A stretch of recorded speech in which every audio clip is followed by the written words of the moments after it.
basic introduction into distributed optimization, discussing the setting of distributed optimization, formulating one particular distributed optimization algorithm, and talking a tiny bit about the convergence of that algorithm. So let's get started with the setting.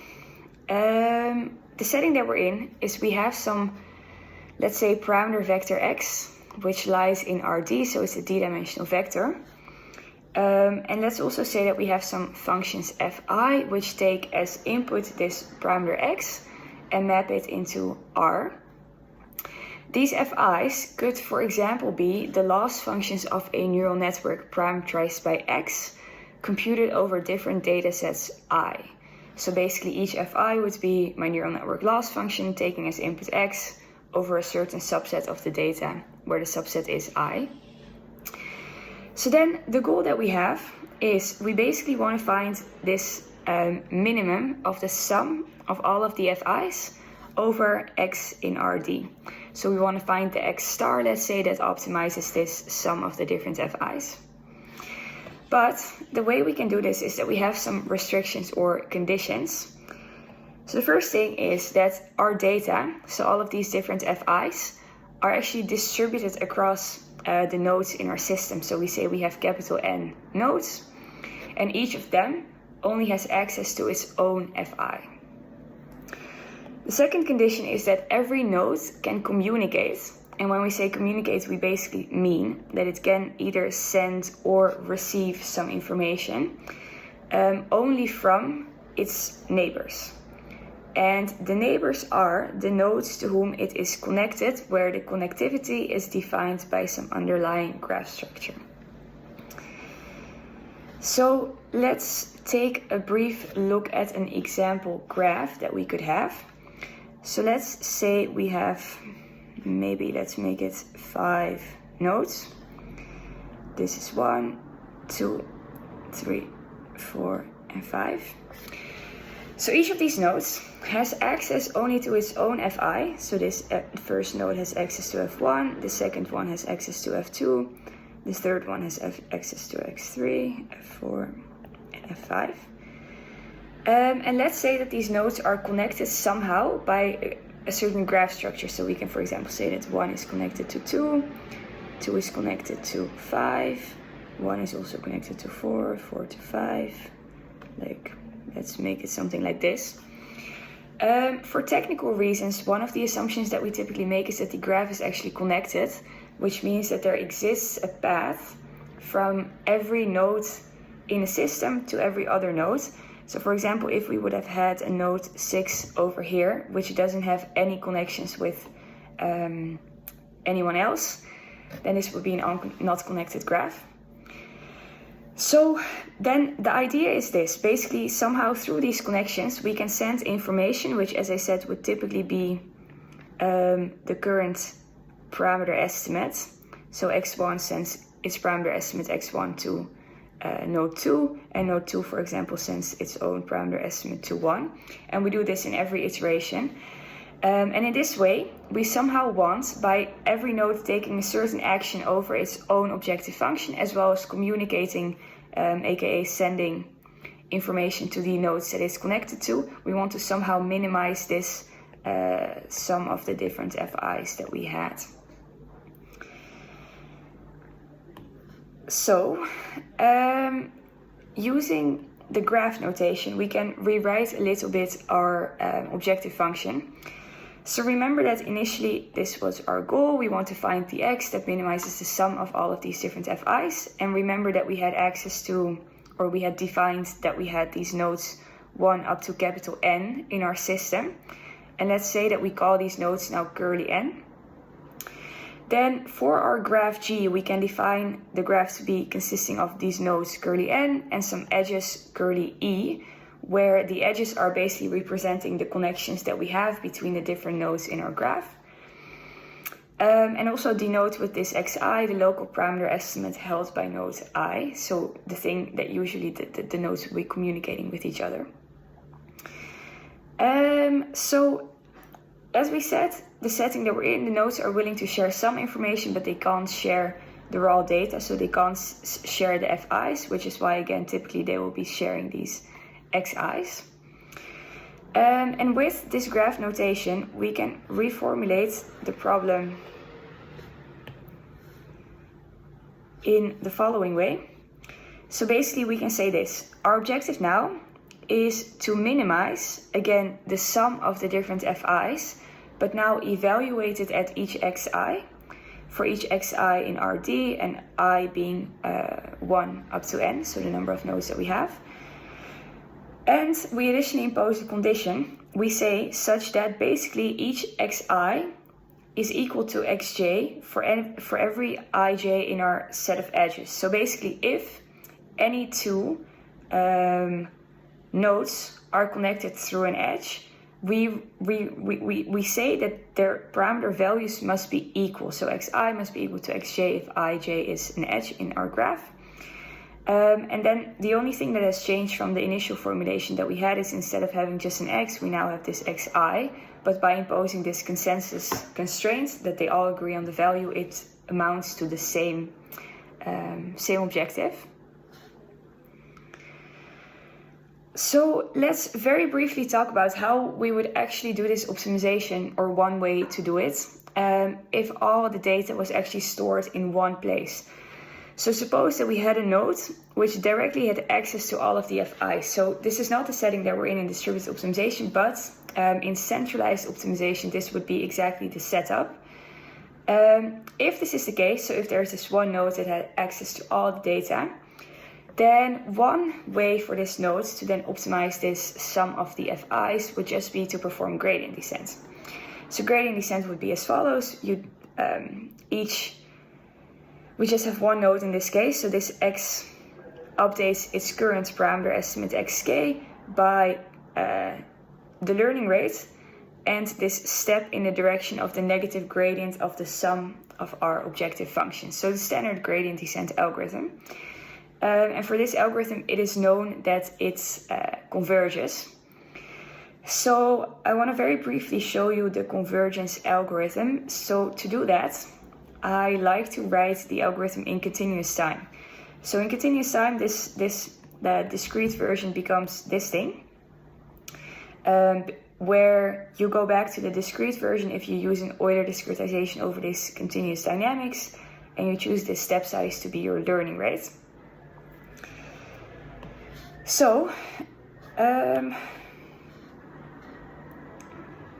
let's quickly see how we can show the convergence of this distributed algorithm, centralized algorithm. So let's define this Lyapunov function v, which is basically the distance between xt and x star being our optimizer. So x star is the minimizer of the sum of these different fi's over x. X and Rd. So one way to analyze the convergence is basically to understand what actually happens to this vt function over time. And ideally we would want this vt function to decrease over time, as that would mean that we are basically decreasing the distance between xt and x star, meaning that we are converging to this optimum. So if we are to differentiate this vt to see what happens for its dynamics, we would obtain this thing here, where essentially we have filled in the dynamics for dxt, which was this gradient of fxt dt. And we can rewrite it like this if we note that this guy, so the gradient at the optimum, is 0.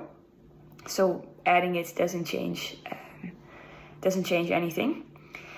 If we then additionally make the assumption that the function f, so basically all of the fi's, are mu f strongly convex, then we can use the following identity. So this is just a standard identity when we assume that a function is strongly convex.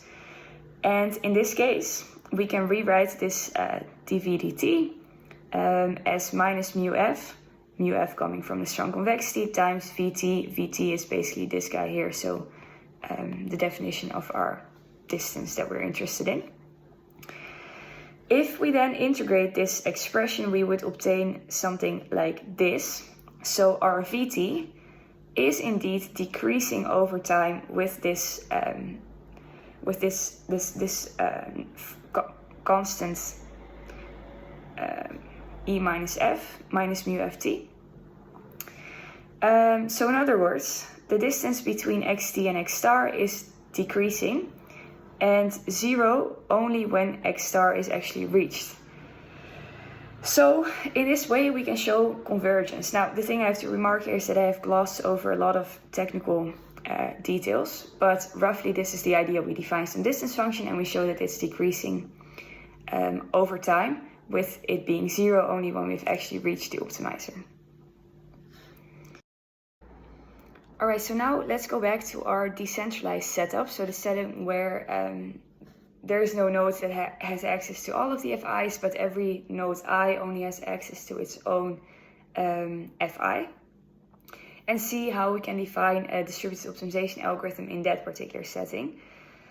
So to make the notation more convenient, what we will do is we will define this interaction matrix A, which is defined as having these elements Aij, where Aij is not 0, if Ij is indeed an edge in the graph. So if I and j are neighbors, aka connected in our underlying graph.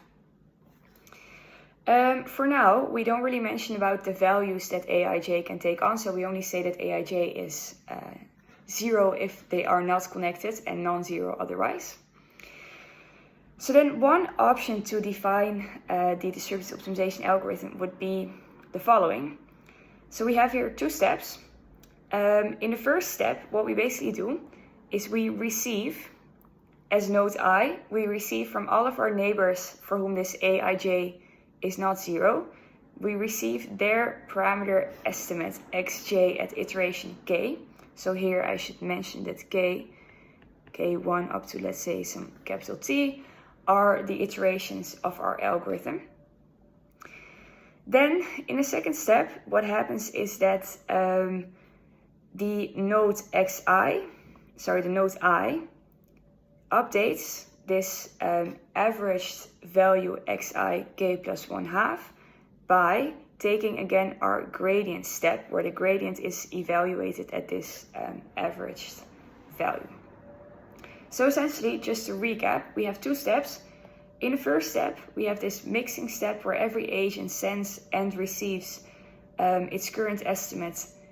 It sends its current estimate to its neighbors and receives from its neighbors their estimate. And then in the second step, we have this gradient step where the agent I, the node I itself, takes a gradient step over its local objective function fi, evaluated at this parameter xk plus 1/2 I, so the parameter after averaging what it received from its neighbors.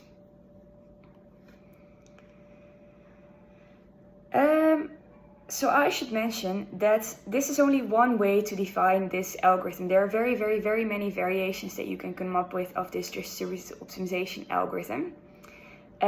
All these algorithms, they result in different convergence rates. They work under different assumptions on the graph structure, on the objective function f, on the communication that is allowed between our nodes, and so on. So again, very, very, very many interesting works out there.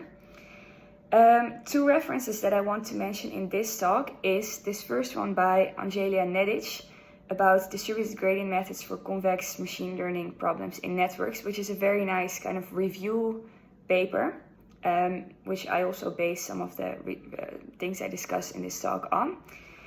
And the second one, which is nice, that I mentioned because one of the proofs that I'm going to discuss at the very end is this paper by Douchy, Agarwal, and Wainwright, dual averaging for distributed optimization, convergence analysis, and network scaling. All right, so in order to get some intuition into what is actually happening in this distributed optimization algorithm, one thing we can do is we can actually look at what is happening to the averaged parameter estimate value.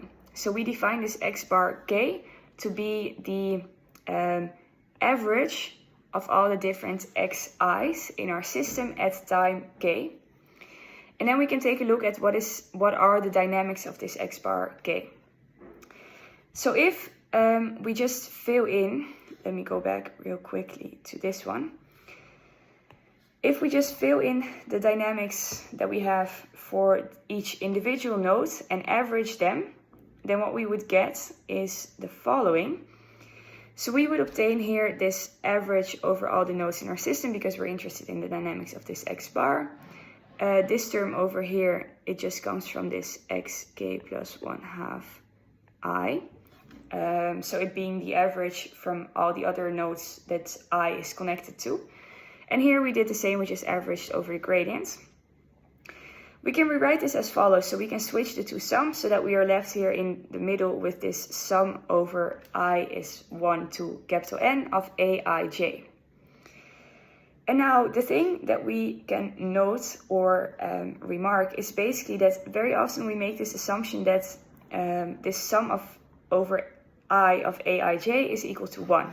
So this means that A is, in this case, left stochastic. And this is an assumption that we often see in these kind of algorithms. Typically, we even assume that the matrix A is doubly stochastic, which means that both its rows and columns sum up to 1. In this case, I only need the columns to sum to 1. So using that, we can rewrite these dynamics of, again, this x bar k plus 1 to be this average over j of all the nodes xj in our system, averaged over the gradient. And then using the definition for x bar k, we can just rewrite this as x bar k minus this average of the gradients. Gradients evaluated at this guy, xk plus 1/2 I.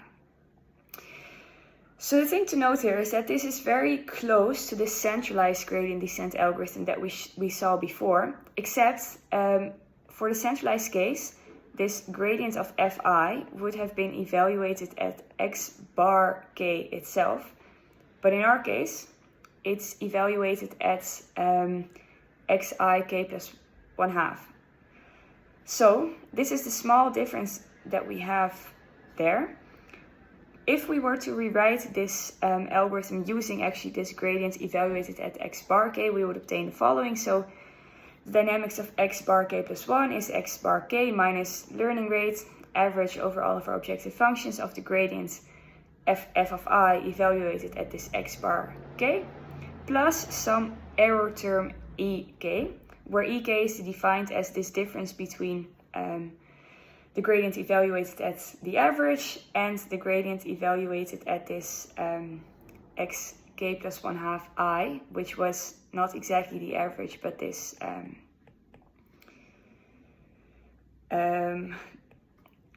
only the average over the nodes to whom we are connected.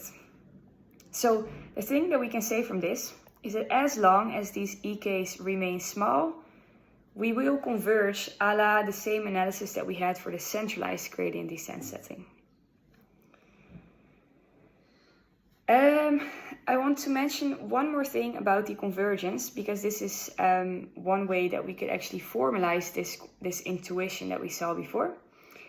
One thing we could say is that we are interested in understanding what happens to the objective function evaluated at xki minus the objective function evaluated at our optimum.